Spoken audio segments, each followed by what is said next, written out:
I wonder if you could talk about how that experience was reconnecting with your culture later in life. I think you said in your mid 30s, and how that Mhm. came about. Yeah, so in the chronology of my life, I again grew up Mormon, went to Stanford, did a bunch of academic programs. Actually, did an internship at the National Institute of Health at the National Institute of Neurology Disorders and Stroke, um, and then living in the San Francisco Bay Area. That was then the up and coming tech boom. In 2008, that's when the housing crisis came. And as a non traditional student who had taken time away from Stanford, I found myself trying to find jobs, internships, positions, temporary work to survive in the Bay Area. And so there was a lot of physical movement that I had undertaken and really did not feel at any way centered or grounded. That's when I tried to attempt to find a centering space with the Jungian Institute, with my psychotherapist, with my counselors. And finally, as an adult, after going through intense addiction to alcohol, in my 20s, as a queer, um, non binary person living in the San Francisco Bay Area. I've always didn't feel that there was a space for me that I belonged to.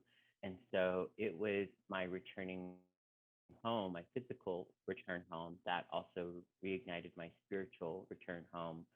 And I could say that probably one of the first instances where I was awakened to this need was assisting my fellow Native American Stanford friend who happens to be Northern Cheyenne.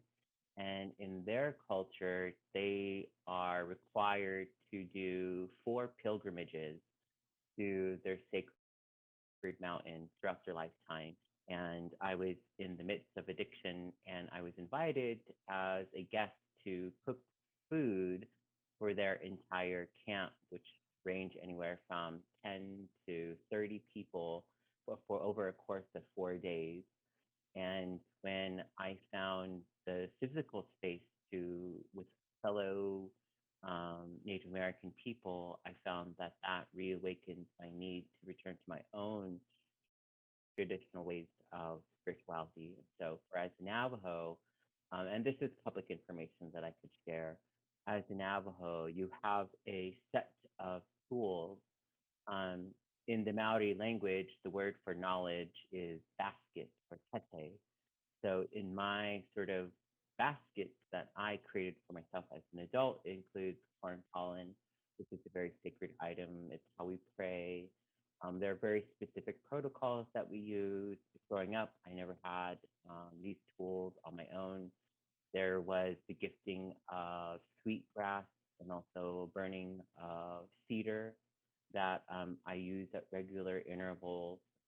And as an adult, I found that these items, by imbuing them with more significance, had more weight in my life. And the more that I regularly practiced and used and had access to these resources, which is connection to the land, being in my spiritual place of significance, I found that these aided me in my journey to wellness more than the medication, than, for example, I was just as involved more than checking with the probation officer, more than going to AA meetings. That's because there was a synergy of harvesting these items myself to connecting people who knew the spiritual significance of these items to incorporating these practices in my everyday life.